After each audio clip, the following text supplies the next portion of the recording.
Hello and welcome to Flippin' Through, the internet's #1 Mad Magazine news, review, and interview channel. And today we're flipping through Mad Magazine number 472, released December 2006. Cover price $3.99, which is indeed cheap. But before we do that, please let me remind you to hit like, hit subscribe, and leave a comment down below. That's the #1 way that you can support this channel, help it grow well beyond 1,000. We're nearly at 1.1 thousand viewers right now, and that feels pretty good. If you want to support me in another way, patreon.com/flippinthrough. Link is down in the description of this video. What do you get? You get a 6 set of stickers. You get a stencil, great for defacing public and private property, and I encourage you to do so. These are the people that I get to thank for their support now. Joey Gesso, Reflection of Perfection, Misimo, Tom Richmond, David Strickler, Megan McNerney, Shane Buckley, Bobby Weigel, Cam Hayden, Rob Wilson, Rod Mead-Sperry, Andrew Goldfarb, Casey Ori, and Little Cozy Nostril. Thank you guys so much for the support, and I hope I can keep on earning it. With that, let's look here. Wait a second, where am I? What an idiot. Where am I? There we go. That's better. Look at this. Tom Cruise. How many covers has he been on? I did have this thought a long time ago of going through all of the MAD covers and just like figuring out like tally marks, I guess. It kind of started with the idea that I think that Donald Trump has been on the cover more than any other person. Because I think he was on there before he was president or a candidate for president. And then obviously once he was president, he was on there a lot. But I don't know for sure. So I kind of want to tally all of the celebrities and just see who's on there the most. If that's something that would interest you, please make sure that you leave a comment about that. This comes from my personal collection for when I was a kid. Things that, over half of my collection I never owned because I wasn't alive during that time period. Cell phone use, to complain about how lousy this magazine is strictly prohibited. There's the Motorola Racer, one of the best cell phones ever made. Now, whoa, look at this. Is this a fold-in on the back cover? That's crazy. Oh, no. Dodge. Grab life by the horns. The Dodge commercial. That's right. We are in the dark ages of Mad Magazine, and we get stuff like this, which this is possibly the most egregious, most annoying, the most, gave me the greatest sense of betrayal. Sorry, I got to mute my phone. Gave me the greatest sense of betrayal as a reader of Mad Magazine because it looks like Mad stuff. It's a Mad artist doing a Mad thing, the fold-in, but it's only, so it's an advertisement for Dodge. Like, whoever came up with that at the advertising agency, I'm sure they got a fat paycheck because that's such a great idea, but I don't know. I don't like that very much at all. Here we have Tom Cruise. What are Katie Hope? What's her name? I don't know. And then Siri, baby Siri. Suri? Anyway, let's just get into this. Uh-oh.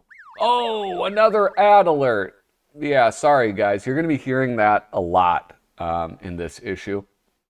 And you're going to be struggling to see the goddamn thing because of the glare. So annoying. There's a lot. There's a lot in this issue. Some of it, oh, Christ. Ad alert. There's another one. There is something kind of interesting. This is for the Game Boy Advanced SP, Final Fantasy V. I'm going to bring that up later. Oh! Whoop! Shit, wrong button. Overhead. There we go. Another ad. Sorry, guys.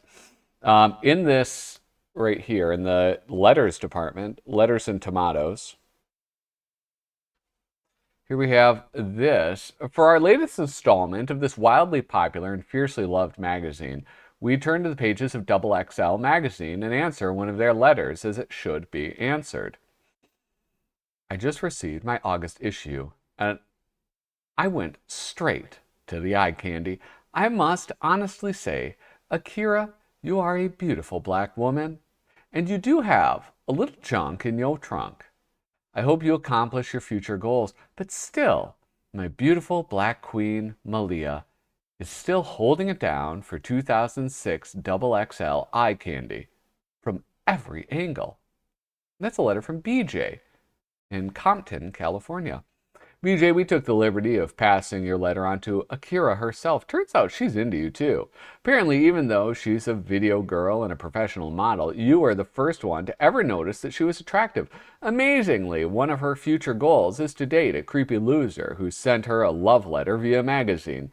Your attention to detail and honesty have really paid off. We just hope Malia can pick up the pieces of her life and move on. Ed. Anyway, and then reader alert, you can send an email to MAD Magazine. I need a little sip of water, guys.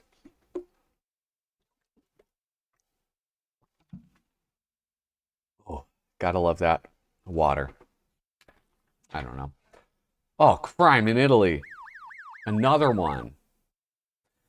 You know, I wonder if I should keep, like, do the tally thing again. I used to do tally marks, and the number of pages of ads in this, it's out of control.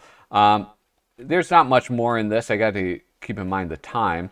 Mad Celebrity Snaps, some lady named Meg Cabot who wrote Princess Diaries. Why was that Nifty 50?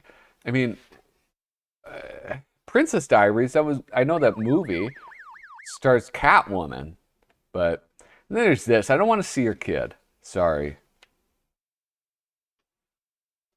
Here we have the Fundalini pages.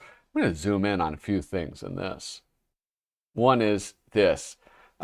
Prison Break was the start of my sort of, contrarian streak when it came to pop culture. When things get too popular, I freaking hate, I just refuse to watch them. I just watched Sopranos for the first time ever last year. Prison Break tattoo. This is another one. Never seen this because it was so popular. Elaborate dragon design conceals a horrible rash that actor Wentworth Miller developed from repeated application of giant rub-on tattoo decal. Yeah, so I guess he like tattooed how to escape from prison or something. Corporate logos from Fox product placement deals. Okay, you're one to talk in this era, Mad Magazine. Come on, that's a little rich. Here we have Melvin and Jenkins. This used to be something that got 4 pages all on its own. I think it's okay that it's now this. It's fun either way. But this is Desmond Devlin wrote this. Kevin Pope was the illustrator. I know this because I'm a fan of Melvin and Jenkins. I'm a Melvin and Jenkins stan. Jenkins wins a ribbon at the Science Expo for his applied demonstration of thermodynamics. Melvin keys the judge's car after his experiments melting Hello Kitty figurines in a microwave doesn't take top honors. Here we have, in the land of the blind, the one-eyed man is king, and pirates wear 2 eye patches. And popular comic book superheroes, including I-Man and the Sighted Guy. Racial segregation is much harder to enforce. Socks and sandals are still a fashion faux pas at formal events. I mean, sandals would be a faux pas. Here we have Wikipedia. This is back when everybody hated it. Like, I remember when I was a kid, I don't know if it still happens, but people criticize Wikipedia so much. And I think it was kind of unfair. I mean, it's, for the most part, it works exactly how it's intended to. Now, this is something I had to look up. Other things John Mark Carr has confessed to. John Mark Carr was the, I guess you would say, lunatic who confessed to killing Jean-Benet Ramsey in the early 2000s, or maybe like 2006. Like a really horrible thing to do, especially considering um, the tragedy of that situation. But this guy's mentally unwell, surely. So this is other stuff he confessed to. Stealing Munch's The Scream. Injecting Floyd Landis with testosterone before the Tour de France. Using personalized mailing labels without supporting the charity that sent them. I don't know if that's a thing anymore. That's so funny. Tipping less than 15% at restaurants. Retransmitting NFL games without express written consent from the commissioner's office. Coveting his neighbor's goods. Chain smoking while pregnant. And the Lincoln assassination. And then killing a plain-looking, non-white girl the media doesn't care about. Oof. Oof. Yeah. Yeah, I don't have anything to say. Oh! Ad alert. Destroy All Humans, too. Destroy All Humans was kind of a fun game. Really repetitive, but pretty fun. Here we have Groin's Monotony. Artist, Tom Richmond. Writer, Arnie Kogan. And there's it's a fun illustration. It's her ripping it. Never seen the show. I know somebody who has been watching, I think, Grey's Anatomy. Whoa, there's all sorts of butts in this. Is this show filled with butts? This is crazy. I have a friend who apparently has been watching this forever and like currently watches it. Like every week we'll sit down, appointment television, and watch Grey's Anatomy. Here we go. MTG, Magic the Gathering. How many is that? I'm going to count these pages at the end, okay? The game 6 Degrees of Kevin Bacon is extremely difficult, not because it's hard to connect people, but because people don't know who Kevin Bacon is anymore. But we here at MAD won't let a little thing like staying current get in the way of presenting you with yet another installment of 6 Degrees of Separation Between Anyone and Anything, Part 9. 6 Degrees of Kevin Bacon, if you were unaware. What is it? Kevin Bacon can be connected with any other actor in Hollywood, basically, within 6 degrees. But at the same time, I think that could probably be anybody. You could probably do 6 degrees of Kevin Costner. You could do 6 degrees of John Cena. I don't know. Like, it doesn't seem like it's actually that hard to do. Anyway, 6 degrees of separation. Aren't you? What is 6 degrees of separation like that? What does that even come from? I know there's the play. Hold on. Okay, hold on. I found it. Here we go. 6 degrees of separation is the idea that all people are 6 or fewer social connections away from each other. As a result, a chain of friend of a friend statements can be made to connect any 2 people in a maximum of 6 steps.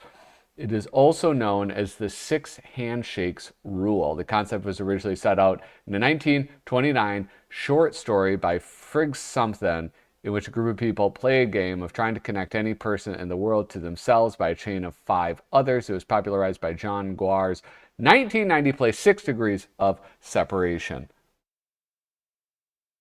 Aren't I a smart boy? Okay, let's look at this. Can you connect corporate scandals to Hillary Duff CDs?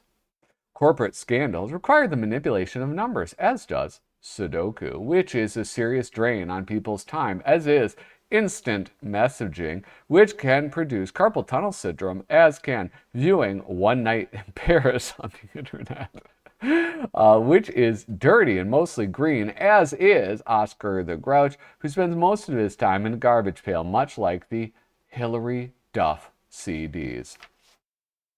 Here we go. The Boy Scouts to Melissa Rivers. That's what I want to do. Drugs to living in Iraq. Oh, these are so much fun. Let's do them. We can do them both, and you can either hit mute and read the one that you want, or read the one I'm reading. Can you connect the Boy Scouts to Melissa Rivers? Boy Scouts provide a role model for American youth, as does Cartman. Didn't say good role model. Hey, you bitch ass. Hey. I used to do a Cartman impression.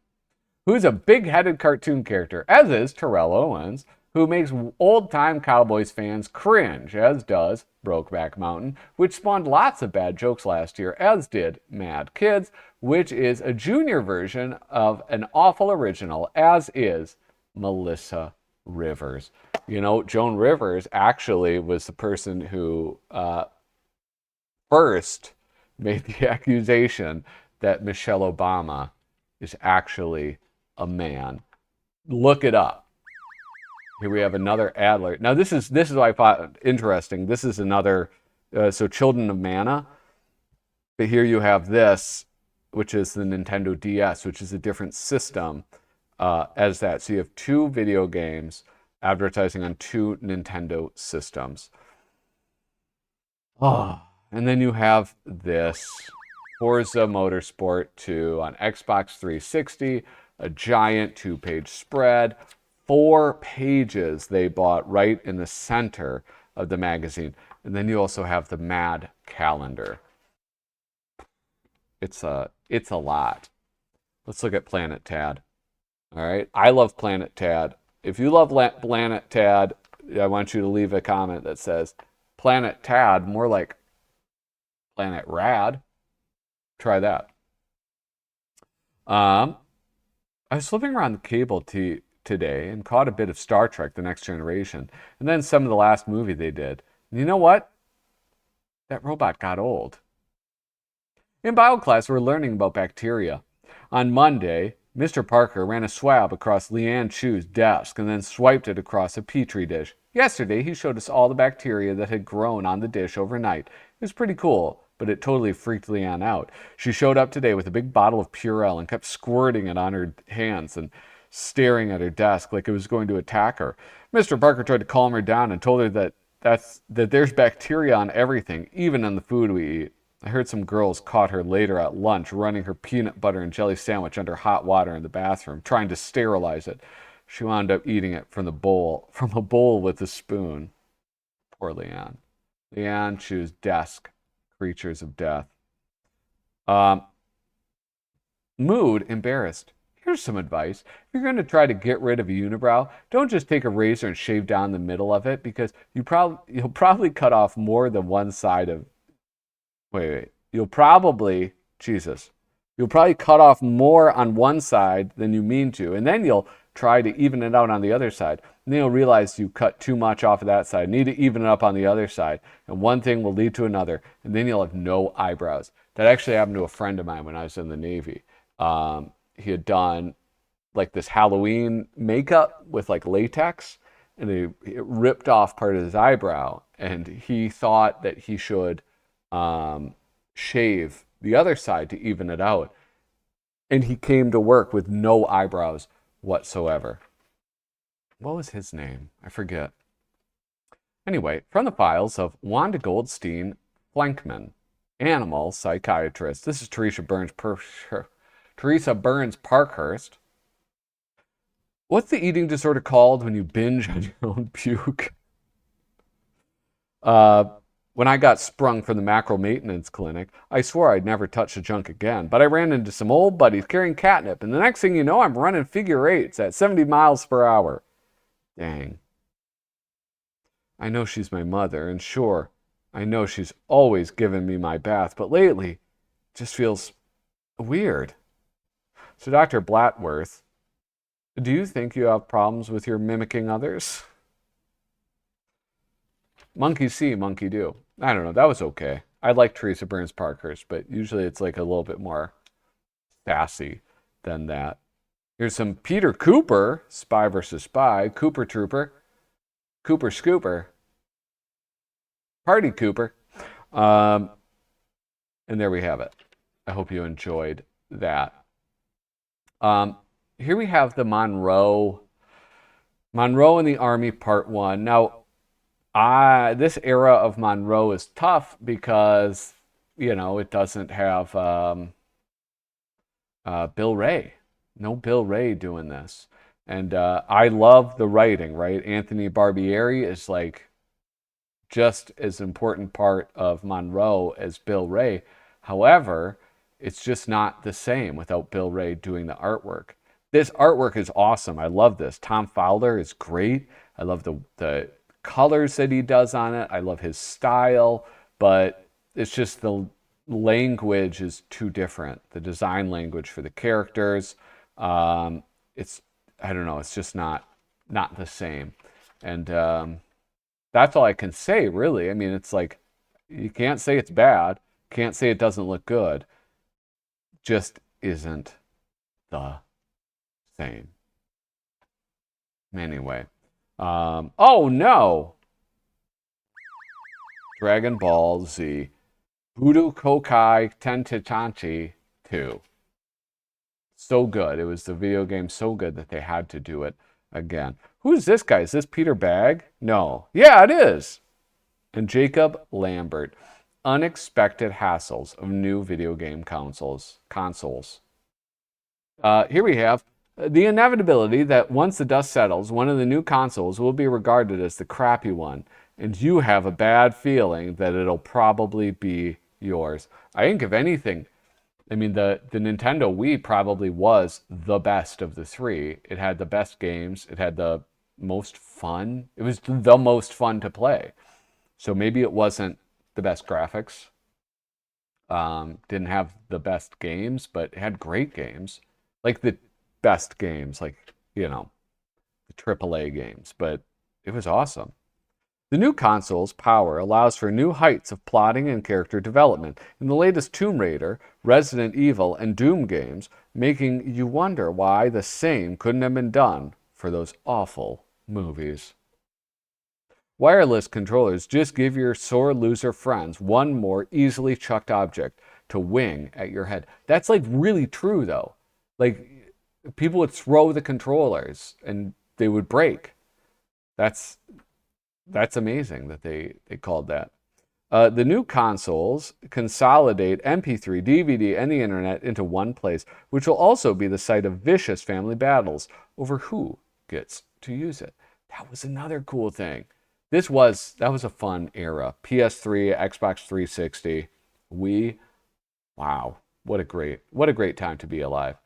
The amazing combination of team play, passing skills, and tough defense will make the new crop of NBA games. In the new crop of NBA games will make it even tougher to stomach the sloppy real thing. And here we have, this is, shit. No. This acts as an ad.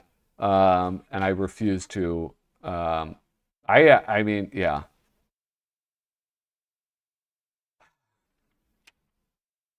Anyway. Does this act as an ad? No, I don't think so. You might disagree, but I don't think it does. What would happen to Disney characters in the real world? Aladdin would be detained indefinitely at Guantanamo Bay. No, it would have been funnier, though, is if it was Abu Ghraib, and they had, like, that gal smoking the cigarette. Pocahontas would work as a blackjack dealer at an Indian reservation casino. Just drove by a bunch of those. Captain Hook would never get past an airport security checkpoint. Well, he can take the hook off. Obviously, they've never seen these movies. 3 years after being smuggled into the country in the cargo hold of a decrepit freighter, Mulan would become the multimillionaire owner of a chain of nail salons. Donald Duck would contract bird flu from Daisy. Bambi's fur, a haven for ticks, would give Lyme disease to hikers and campers all along the eastern seaboard. I don't know. What about chronic wasting disease? That would have been funnier. Is Bambi dying of chronic wasting disease? Mary Poppins would have to compete with Filipino women for nanny gigs. Tragically, Jiminy Cricket would get eaten by Geico Gecko. Belle would get the Queer Eye guys to give Beast a makeover. Beast is one of the coolest characters ever. And the 7 dwarves would be unemployed victims of corporate downsizing and outsourcing.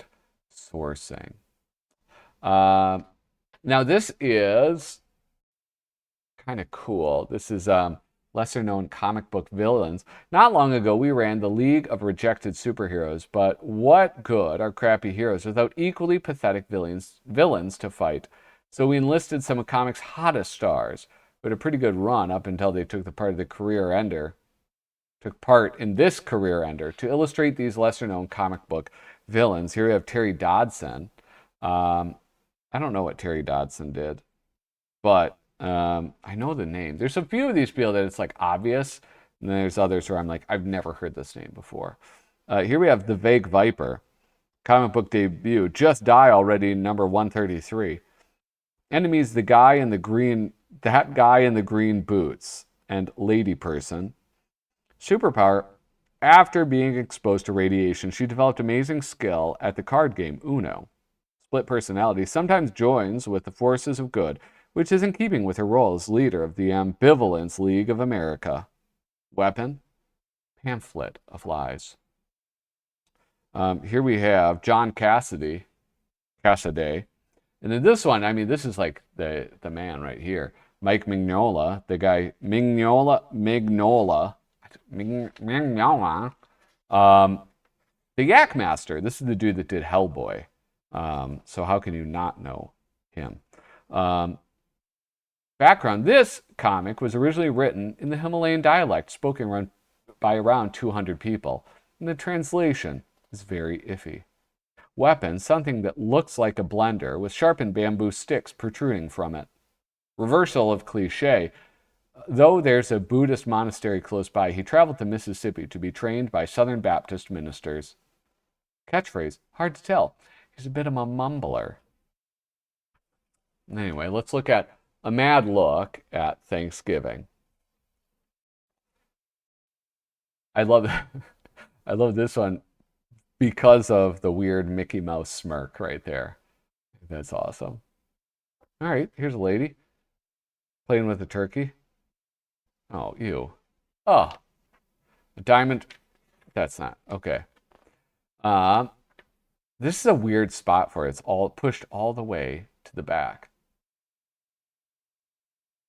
Oh yeah, I don't want to be at the kids' table. Kids' table ruled. All right, there's a lot of this going on. A lot of hands up birds' butts. Or is that down the neck hole? I don't really know. She forgot to cook it. Anyway, this is kind of fun. This is like a more wholesome thing. It's like just a wholesome deal. All right, now real quick, I gotta count these out. So we have 1 page, 2,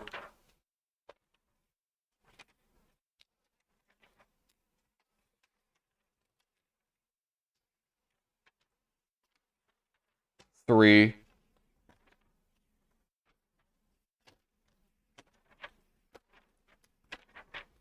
4, 5, 6, 7, 8, 9, 10, 11, 12, 13, 14, 15, 16, 17 pages of ads on this Mad Magazine number 472. You guys, thank you so much for watching. Please make sure to hit like, hit subscribe, and leave a comment down below. And if you watched all the way to the end, comment a dookie bookie. Toodaloo.